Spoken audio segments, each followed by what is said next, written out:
afternoon, everybody. Thanks for joining me as we take a look at your work week forecast, January 8th through the 12th. And unfortunately, we are going to be looking at some very significant weather over the next week that is not going to be just snow. Our storm yesterday, I hardly have time to even recap it. First half of it kind of underperformed a little bit. We ended up kind of in a dry pocket for the first half, which is why areas in southern Vermont ended up a little bit lower than a lot of the areas around us who kind of verified right where I thought they would. We ended up towards the lower end of my snow totals. I got 7 inches at my house. I was thinking at least 8 or 9, 10 inches of snow. So not a terrible, but not a little bit lower than thinking. But second half of the storm did pretty well. Thankfully, kind of saved us there. So when I first woke up yesterday morning, I was thinking, oh boy, this could be bad. But the second half did do what it was supposed to do and essentially came in about where we expected. As much as yesterday's storm was impactful, certainly on the weather, and was great to see the snow around here, the active weather coming up this week, both the first storm that we're going to talk about, which is tomorrow afternoon into Wednesday morning, and then the storm at the end of the week, both have the potential to be more impactful in kind of the practical ways of what's going on around the area. They'll impact travel with some snow. They'll impact certainly power outage issues with very high winds, and maybe even some concerns about, lawn furniture, all that kind of stuff, whatever you've got outside. Yeah, it's going to be significant here. So here's our storm getting going. We're mostly going to focus on the first storm because, quite frankly, there's just too much to talk about with this storm, and the next storm kind of comes at the very end of the work week forecast, as it's really a Friday night and a Saturday issue. But here's the storm getting going. We're going to talk about, we've had all these pieces in place. We still have this active subtropical jet stream. You can see it's pumping moisture into the southeastern United States.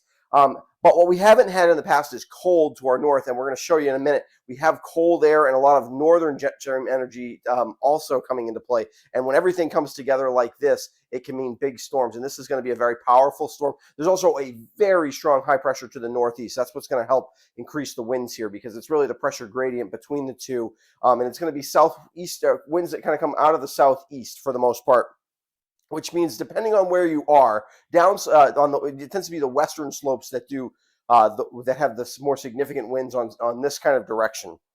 What happens is the winds kind of ramp up. They kind of go up over the top of the greens. They get pushed up and then they kind of bounce back down.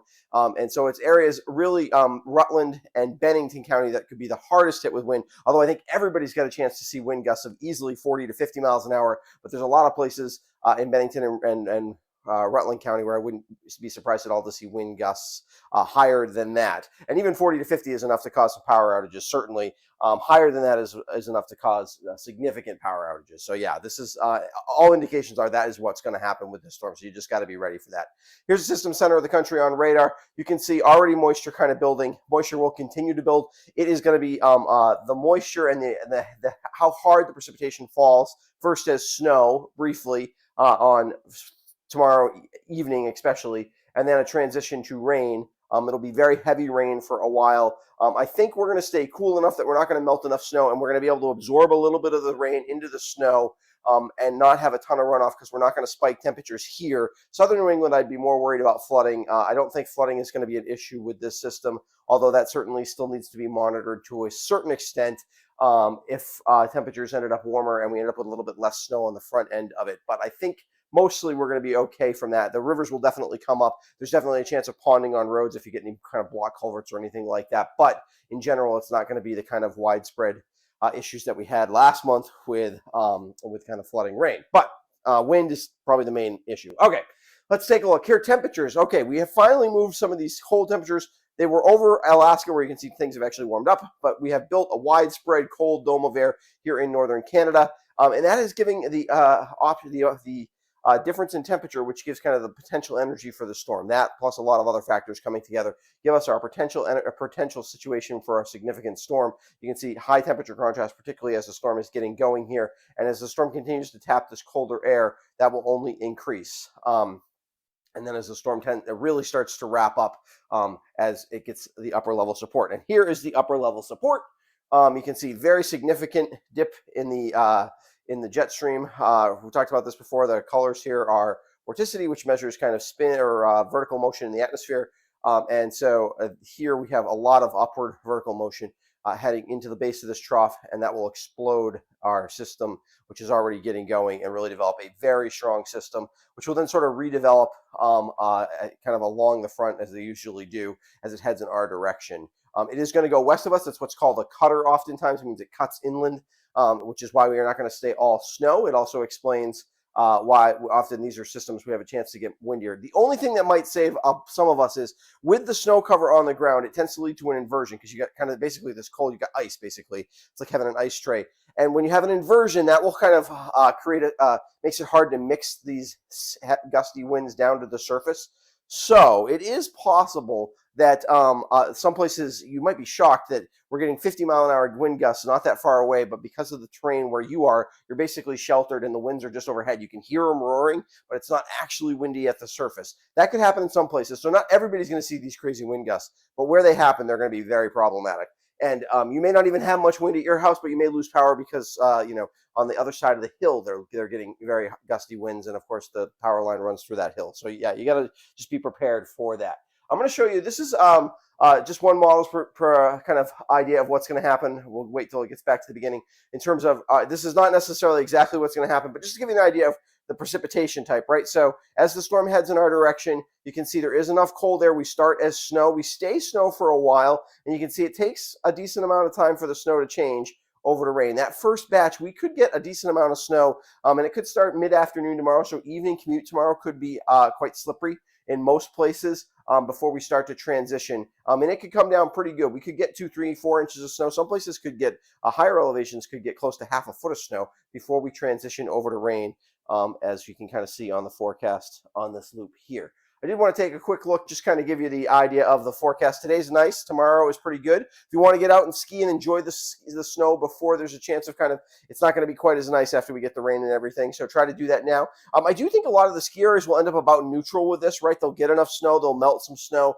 And snowpack wise, it'll actually end up about neutral. They'll have to groom it out and things like that. But yeah, because I think a lot of the ski areas probably get 6, 7 inches of snow. I will have a snowfall map for you tomorrow, probably.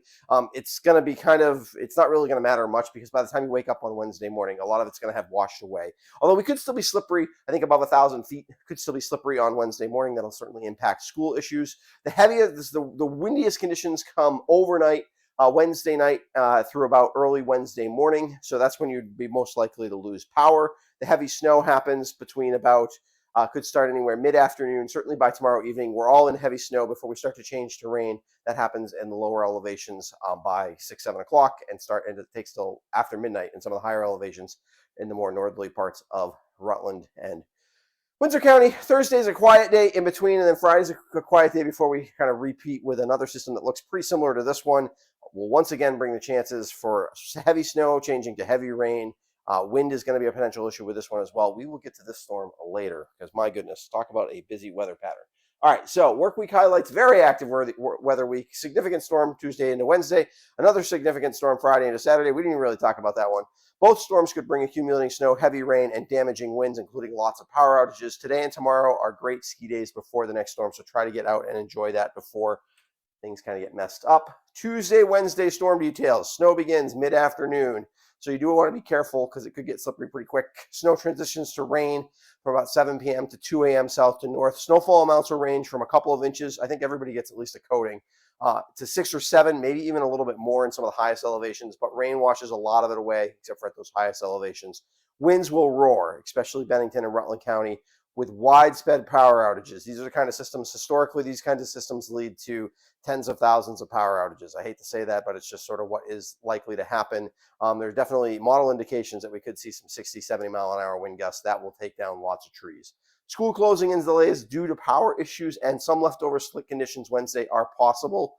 So you just kind of want to be aware of that. Wednesday could be a really weird travel morning. There could be trees all over the place, especially in Rutland and Bennington counties, but even in some places in Windsor and Windham County. And there will certainly be lots of, so there could be some trees, there'll be trees down. There still could be slick conditions above 1,000 feet as well. So yeah, just be prepared. Who knows what's going to happen with school on Wednesday. My guess is a lot of them will be closed just due to the high impact weather. Okay. That is it for this morning. I will be back every day this week, I think, with a forecast. It's just so busy that with weather that I think I'm just going to be back every day.